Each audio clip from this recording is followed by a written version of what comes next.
नमस्कार, स्वागत है आपका स्वतंत्र समय न्यूज़ में। मैं हूं अरशद खान और आज हम चर्चा करेंगे पंडित राजेश शर्मा जी से, क्यों वो बहुत बड़े ज्योतिष हैं। उन्होंने कई सारी भविष्यवाणी की हैं, कई सारे इंटरनेशनल उन्हें पुरस्कार मिले हैं, राष्ट्रीय पुरस्कार मिले हैं इसके लिए कि उन्होंने भविष्यवाणी की है और वो सही साबित हुई। ग्रहों पर बात करेंगे, राशियों पर बात करेंगे, देश में क्या हो रहा है इस पर बात करेंगे, सेलिब्रिटीज़ पर बात करेंगे कि देश में जो सेलिब्रिटीज़ हैं उनके क्या हाल हैं, क्या उनका भविष्य आगे क्या कह रहा है। नेता नगरी पर बात करेंगे। बहुत स्वागत है राजेश जी आपका। हम पहले भी आपसे कई मरतबा इंटरव्यूज़ कर चुके हैं और आपने जब जब भविष्यवाणी की है तो लगभग, ऐसा नहीं कहता कि मैं 100 में से 100, लेकिन 100 में से 90% भविष्यवाणी आपकी सही साबित हुई है। एक उसका उदाहरण देना चाहता हूँ आपके सामने कि आपने कहा था कि सोना 1 लाख तक छुएगा और वो छुआ भी। आज फिर हमने आपको तकलीफ दी है, हमें स्टूडियो में बुलाया है। हम जानना चाहते हैं देश में क्या हालात हैं, ग्रह क्या कह रहे हैं, राहु केतु की क्या स्थिति है, राशियों की क्या स्थिति है, देश क्या कहाँ जा रहा है। नमस्कार। सर्वप्रथम मैं चैनल के जितने भी दर्शकगण हैं उनका अभिवादन करता हूं और नमस्कार करता हूं। देखिए, ये जो भविष्यवाणियाँ होती है ये ईश वचन होता है। ईश हमारे मुख से बुलवाते हैं, कैलकुलेशन है और तकलीफ़ की तो कोई बात नहीं है। हमारा भी सौभाग्य है कि हम भी इस चैनल से जुड़े हैं। आते हैं भविष्यवाणी पे। 1 लाख सोने का मैंने कहा था। मैंने शेयर मार्केट के बारे में कहा था कि धड़ाम होगा और शेयर मार्केट में लोग तबाह हो चुके हैं। मैंने प्रचंड गर्मी के बारे में कहा था कि प्रचंड गर्मी बढ़ेगी और जनवरी से शुरू हो चुकी है। मैंने कहा था प्राकृतिक आपदाएं निरंतर बनी रहेगी। ये तो शुरुआत हुई है महज। मई के महीने में ऐसी तूफान वाली बारिश नहीं होती, आंधी तूफान वाली। ये सतत जारी रहेंगे। अभी सुनामी आएगी, प्रलय आएंगे। ये पूरे देश की बात कर रहा हूँ। ये 2029 तक का जो समय है ये असाधारण समय है। ये प्रकृति ये हमें बता रही है, समझा रही है कि आप कुछ भी नहीं हो प्रकृति के सामने। जो कुछ है वो प्रकृति है, खुदा है, परमेश्वर है, ईश्वर है, मालिक है। सब उसी के हिसाब से होता है। तो ये प्रकृति का बिल्कुल संदेश है। और शनि जब जब मीन राशि में जाएंगे जी, क्योंकि मीन राशि जो है वो पानी वाली राशि, मीन मतलब मछली, वो पानी में रहती है जी। तो जब जब शनि जाएंगे वहाँ पर तो ये असाधारण चीज़ें होना तय है और सुनिश्चित है। ये तो शुरुआती हुई है जी। अभी सबसे मुख्य जो चीज़ें जो होने वाली है, शनि राहु अभी 18 तारीख तक साथ में है, 28 तक साथ में रहेंगे। राहु केतु गुरु और शनि का परिवर्तन ये बहुत असाधारण है। ये सदियों में होता है, दशकों में होता है कि 4 मुख्य ग्रह जब अपनी राशियां बदलते हैं तो ये ऐसी असाधारण घटनाएं जिसमें फिल्मी हस्तियां, राजनीतिक हस्तियों का निधन होगा, कोई बड़ा स्कैंडल होगा, सेक्स स्कैंडल उजागर होगा, बेनकाब होंगे, शीर्ष अदालत अपने फैसलों से अचंभित करेंगी। तो ये सब चीज़ें अभी सब बहुत कुछ होना अभी बाकी है अभी। जी, जैसे आपने कहा कि जो शनि प्रवेश कर रहे हैं किसी दूसरे ग्रह में, जो आप ज़्यादा बेहतर समझते हैं, तो इनसे कौन कौन से लोग प्रभावित होने वाले हैं। ख़ास तौर पर अभी जो हालात हमारे देश के बने हुए हैं, हर व्यक्ति जानना चाहता है कि जो घटना घटी है उसके बाद से भारत क्या सोचता है और क्या पाकिस्तान से युद्ध कर पाएगा भारत। देखिए, सर्वप्रथम तो मैं आता हूँ कि शनि के क्या प्रभाव पड़ेंगे। देखिए, जिन्होंने भी अधर्म के काम किए हैं, अनीति के काम किए हैं, जिन्होंने शोषण किया है, जिन्होंने जाने अनजाने में जो किसी के साथ में अन्याय किया है, जिसने किसी का हक मारा है, जिन्होंने माता पिता की सेवा नहीं की है, जिन्होंने इष्ट कुल देवी पितरों का अनादर किया होगा, ये मैं 30 सालों की बात कर रहा हूँ। ये तो 30 साल का जो भी लेखा जोखा है, जो भी हिसाब किताब है, जो भी 30 वर्षों का है, जो भी लोगों ने पाप किए हों, 400 BC किए हो, किसी का घर लूटा हो, कि किसी के साथ में धोखाधड़ी करी हो, फरेब करी, तो ये वही समय है। तो 30 सालों का हिसाब शनिदेव करेंगे। राहु केतु उनके हाथ पे हैं और बृहस्पति मिलकर। तो ये सब ये ताना बुना प्रकृति ने बुना ही इसलिए है। शीर्ष अदालत ऐसे फैसले सुनाएंगी। हमने ये भी देखा, मैंने कहा था कि असाधारण सब चीज़ें होंगी। पहली बार ऐसा मेरे ख्याल से हिंदुस्तान के इतिहास में हुआ है, राजनीति इतिहास में, कि राष्ट्रपति को सुप्रीम कोर्ट ने तलब किया है। जी हाँ, पहली बार हुआ है। गवर्नर को सीख मिली है, पहली बार हुआ है। जी हाँ। और बहुत सारी चीज़ें जो भी सत्ता के द्वारा सत्ता को प्राप्त करने के लिए जो भी किए होंगे कुकर्म सत्ता ने, उन सब का फैसला अभी होना बाकी है। 15 तारीख को तो ये वर्तमान जज निवृत्त हो रहे हैं, लेकिन जो आने वाले जो गवई जो जज है, इतिहास में ये भविष्यवाणी मैं कर रहा हूँ कि इतिहास में ऐसे कड़क जज, ऐसे ईमानदार जज और इतने न्यायप्रिय आज तक इतिहास में नहीं होंगे। और वो ऐसे ऐसे फैसले सुनाएंगे कि पूरा देश पे आस्था पुनः जाग जाएगी जज पर, शीर्ष अदालत पर, क्योंकि ये काम करेंगे शनि, क्योंकि शनि न्यायाधीश है, शनि न्याय करेंगे। और जो लोग जो प्रताड़ित थे बरसों से, जिन्हें न्याय नहीं मिला है, जो परेशान है, जो हैरान है और जो बिना मतलब जेल में बंद है, और जिन भी राजनेताओं ने, वो चाहे कोई सी भी पार्टी के हो, कोई जो भी लोग जो भी किसी भी मजहब के हो, जाति के हो, उन सब के साथ में उन सभी को दंड भी मिलेगा और पुरस्कृत भी होंगे, क्योंकि शनि किसी को नहीं छोड़ते। आप चाहे हनुमान जी की आराधना करिए, आप चाहे महादेव की करिए, कर्म का लेखा जोखा तो शनि चुकाएंगे ही चुकाएंगे। जिस प्रकार अदालत से जब वारंट जारी होता है तो वो तामील होता ही है जी, अभी होगा, बाद में होगा, लेट लतीफ़ होगा, तो जो दंड देंगे और न्याय करेंगे शनि, और ये प्रकृति अपना स्वरूप दिखाएगी। राज जी, सबसे बड़ा मुद्दा इस वक्त यही और हर व्यक्ति जानना चाहता है, तो मैं भी आपसे जानना चाहता हूं कि पाकिस्तान की राशि क्या है और भारत की राशि क्या है, और दोनों की राशियों का जब मिलाप हो रहा है या नहीं हो रहा है तो क्या युद्ध की स्थिति निर्मित हो रही है, क्या हम अस्थिरता की स्थिति में आने वाले हैं या पाकिस्तान तबाह होने वाला है? देखिए, हिंदुस्तान की राशि वृषभ है, पाकिस्तान की राशि कन्या है। जहाँ तक मेरा जो अपना कैलकुलेशन है, व्यक्तिगत जो कैलकुलेशन है, उसको देखते हुए युद्ध तो फिलहाल अभी नहीं होगा जी। युद्ध की संभावना नज़र ही नहीं आ रही है। हाँ, सत्ता और जो गोदी मीडिया द्वारा जो भी प्रपंच फैलाया जा रहा है, जो भी माहौल जो फैलाया जा रहा है, बताया जा रहा है, ऐसा युद्ध की कोई बातें ही नहीं हो रही है, ना कुछ ऐसी संभावना है। हाँ, चीन से जरूर खटपट हिंदुस्तान की होने वाली है जी, चीन से निश्चय रूप से होगी, लेकिन उसके लिए भी थोड़ा समय है। इसी साल संभावना उसकी पूरी है कि इसी साल होगी। और पाकिस्तान से इसलिए भी नहीं हो सकती क्योंकि चाइना और अमेरिका सबका दबाव है भारत के ऊपर, और ग्रह योग भी वो इशारा नहीं कर रहे हैं। 18 के बाद तो जो थोड़ी सी जो स्थितियाँ थोड़ी बदल जाएगी, क्योंकि राहु, केतु, बृहस्पति, तीनों ग्रह ही बदल जाएंगे जी। हाँ, तो हाँ, आगजनी की घटनाएं बहुत होने वाली है अभी। जैसे मैंने पहले एपिसोड में भी कहा था कि आगजनी की घटनाएं निश्चित रूप से बहुत सारी होगी। गर्मी से बेहाल हो जाएंगे। इंदौर में भी हो सकता है कि 48-50 के आसपास टेम्परेचर छू लेगा, और पूरे हिंदुस्तान में यही स्थिति बनने वाली है। और आने वाले समय में जो ये तट के आसपास जो लोग रहते हैं, उनके लिए बहुत खतरा है, ये डूबने की स्थिति में रहेंगे। पूरी दुनिया की बात कर रहा हूँ, ये एक और भविष्यवाणी जी। राज जी, मैं आपसे ये भी जानना चाहता हूँ, जैसे आपने कहा कि अभी फ़िलहाल युद्ध की स्थिति नहीं है, लेकिन हमारे देश में जो राजनीतिक उथल पुथल मची हुई है, विपक्ष भी इस युद्ध के समर्थन में है कि यदि सरकार कोई कड़ा निर्णय लेती है तो विपक्ष भी उसके साथ है।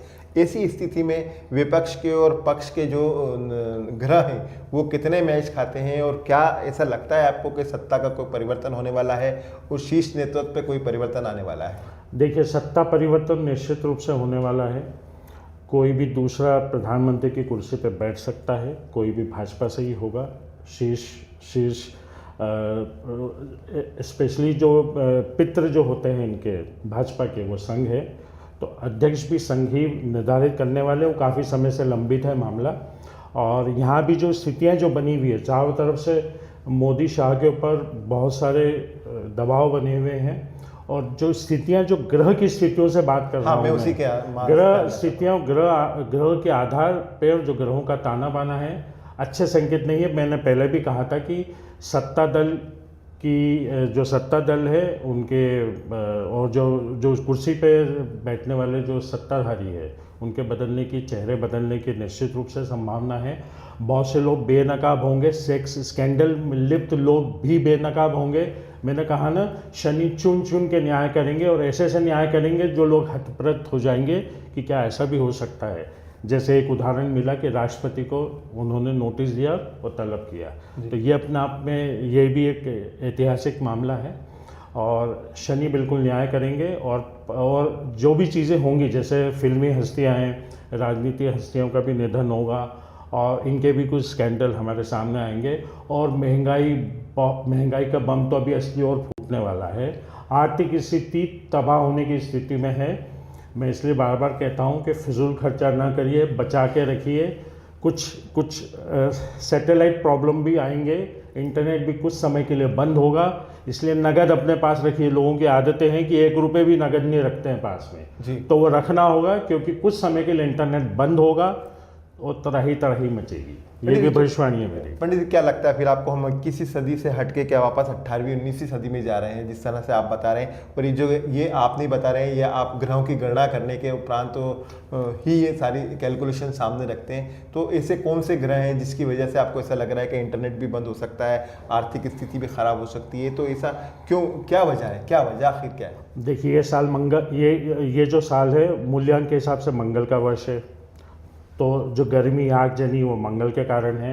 सूर्य का साल है, जो विक्रम संवत है, वो सूर्य इसके राजा हैं और मंत्री भी राजा हैं। राजा मतलब प्रधानमंत्री, राजा मतलब मुखिया, राजा मतलब मेन, देश का मुख्य व्यक्ति जी। तो इन सब के ऊपर संकट, हिंदुस्तान पे ही नहीं विदेशों में भी जितने बैठे हैं उनके ऊपर भी संकट की घड़ी है।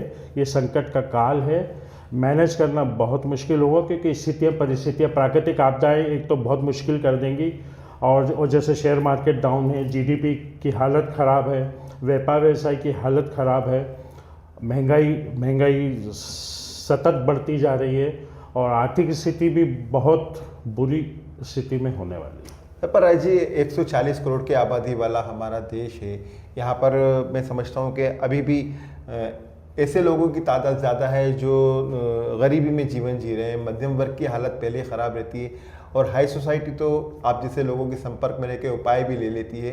तो क्या निम्न वर्ग और उच्च वर्ग के बीच में जो एक खाई है वो कैसे पटेगी, और ये निम्न वर्ग को क्या करना चाहिए, मध्यम वर्ग को क्या करना चाहिए, क्या उपाय होना चाहिए जिससे वो समझ सके?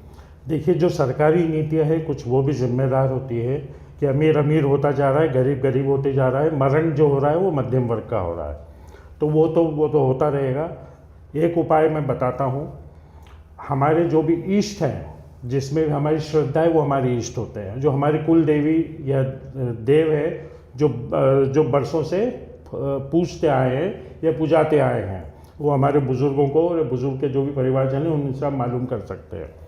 और जिसमें भी आपकी श्रद्धा है, आप किसी भी जाति और मजहब के हों, यदि आपकी ईश्वर पे आस्था है, आपका भरोसा है और आप नियमित पूजा पाठ करते हैं और आपका चरित्र अच्छा है, आप नीतिवान हैं, आप ईमानदार हैं और आपने किसी का हक नहीं मारा है, और आप जो है आप खुद के प्रति ईमानदार है, समाज के प्रति ईमानदार है, देश के प्रति ईमानदार हैं, तो यकीनन आप बचे रहेंगे, आपका बाल बांका भी नहीं होगा। यह मैं आपको विश्वास दिला सकता हूँ। जी, मेरा अंतिम सवाल आपसे ये है कि क्या माना जाए फिर आखिर, जैसे आपने बहुत सारी अभी तो ऐसा डरा दिया एक तरीके से हमारे दर्शकों को कि बहुत आपदाएं आने वाली है और प्रकृति बहुत नुकसान पहुंचाने वाली है, देश के हालात भी ठीक नहीं है, गरीबी और बढ़ जाएगी, महंगाई बढ़ जाएगी। तो इस तरह से फिर व्यक्ति जिएगा कैसे, डरेगा? उसको अपने आप को जीने के लिए क्या चाहिए, क्या करे आखिर वो? देखिए, ज्योतिष का काम है आगाह करना, चेतावनी देना, आईना दिखाना, ये ज्योतिष का काम है। अब रहा सवाल, मैंने आपको रास्ता भी बता दिया कि आप कैसे इन मुसीबतों से बच सकते हैं, इन मुश्किलों से बच सकते हैं, इन हालातों से बच सकते हैं। मैं आपको एक बहुत अहम घटना का संदर्भ दिलाना चाहता हूँ। जब कोविड आया था तो जगन्नाथपुरी का जो मंदिर है वो झंडे में आग लग गई थी और इमीडिएट कोविड आया था। जगन्नाथ मंदिर में जितनी भी चीज़ें हैं वो असाधारण है। वहाँ खाना सबसे पहले 4 अंडे होते हैं, सबसे पहले ऊपर में पकता है, वैसे देखा जाए तो नीचे पकना चाहिए। झंडा हवा के विपरीत चलता है वहाँ पे पक्षी गुंबज पे नहीं जा सकते, 300 मीटर की गुंबज है। अभी कुछ दिनों पहले पक्षी झंडा ले गया वहाँ का जी। तो ये संकेत है, प्रकृति संकेत दे देती है। तो ये संकेत दे दिया है कि इस पृथ्वी लोक पर बहुत कुछ असाधारण होगा और बहुत सारे कष्ट आने वाले हैं, ये प्रकृति ने संदेश दे दिया है सबसे पहले। और जगन्नाथ मंदिर अपने आप में बहुत अहम और महत्वपूर्ण जो है अपने आप में तीर्थ स्थान है। तो ये जो प्राकृतिक आपदाएं हैं और प्राकृतिक सब चीज़ें हैं, ये एक सिस्टम बना हुआ है। जब पाप बढ़ता है, जब अधर्म बढ़ता है, जब प्यार में गिरावट होती है, जब नफ़रत के बीज बोए जाते हैं, जब नफ़रत फैलती है, तो प्रकृति को अपना रौद्र रूप दिखाना ही पड़ता है। जो कोविड काल जो आया था वो भी प्रकृति ने अपना रौद्र रूप दिखाया कि अहम तागिए, छोड़ दीजिए, गुरूर छोड़ दीजिए, कुछ भी नहीं है आप, हमें अगले पल का भरोसा नहीं है। ईश्वर के साथ जुड़िए, प्रकृति के साथ जुड़िए, अपनों के साथ जुड़िए और प्रेम फैलाइए और खुश रहिए और खुशियाँ फैलाइए। ये प्रकृति का संदेश है। ये सब चीज़ें ताना बाना इसलिए ही बोया जा रहा है, इसलिए तैयार रहिए। हमारा काम है आगाह करना और जो ईश्वर पे समर्पित रहता है। जैसे मैं एक एग्जाम्पल प्रहलाद का बताना चाहता हूँ कि होलिका का पर्व देखिए कितना सुखद संदेश है कि प्रहलाद का श्री कृष्ण पे अटूट भरोसा था, उसका बाल बांका नहीं हुआ और होलिका के ऊपर अग्नि को न जलने का वरदान था। लेकिन चूंकि उनकी अनीति थी, अधर्म था, इसलिए वो जलकर खाक हो गई। तो आप जितने ईमानदार रहेंगे, जितने सत्य के राह पर चलेंगे, जितना भला करेंगे, जितने शुभ कर्म करेंगे, जितनी नेकियां करेंगे, जितनी भलाई करेंगे, तो आपका बाल बांका नहीं होगा, ये विश्वास में दिला सकता हूँ। राज जी, एक मन में सवाल और आ गया कि जो राशि वाले हैं, जैसे मेष है, ऋषभ है, मिथुन है, सिंह है, तमाम तरह की मकर राशि हैं, इन लोगों पर क्या इफेक्ट है? ऐसी कौन सी राशि है जिस पर सबसे ज़्यादा इफेक्ट पड़ने वाला है और सबसे ज़्यादा किस राशि को नुकसान होने वाला है और सबसे ज़्यादा किस राशि को फायदा होने वाला है? देखिए, शनि की जो प्रिय राशियाँ हैं वो है कन्या, वो है मिथुन, मकर, कुंभ, तुला, वृषभ, शनि की प्रिय राशियाँ। बृहस्पति की जो राशियाँ हैं वो धनु है और मीन राशियाँ हैं।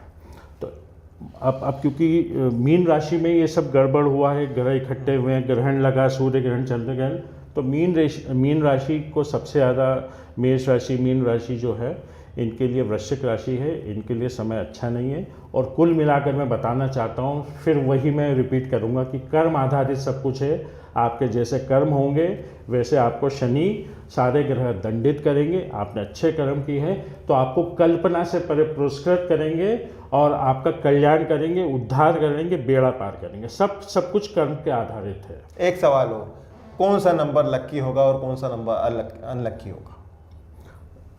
अब नंबर का जो है ये बड़ा विचित्र संसार है, ये गहराई में हमें एक स्पेशल एपिसोड जरूर करेंगे। अब जहाँ तक आप नंबर की यदि बात कर रहे हैं तो 5 नंबर जो हो सबसे बहुत लकी नंबर होता है। जो 5 वर्तमान की स्थिति देखते हो, मैं बता रहा हूँ आपको, 5 नंबर और जो 9 नंबर के वाले लोग हैं वो 3 नंबर वाले, 5, 3 और 9 और 1 नंबर वाले, ये लकी नंबर की श्रेणी में आते हैं इस साल के कैलकुलेशन के हिसाब से। जी, बहुत धन्यवाद। हमसे चर्चा कर रहे थे पंडित राजेश शर्मा जी, जिन्होंने बताया कि देश के हालात क्या है, भविष्यवाणी उनकी क्या कहती है।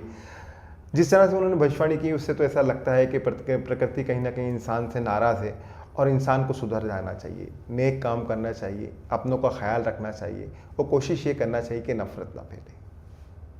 बहुत बहुत धन्यवाद पंडित राजेश जी, धन्यवाद।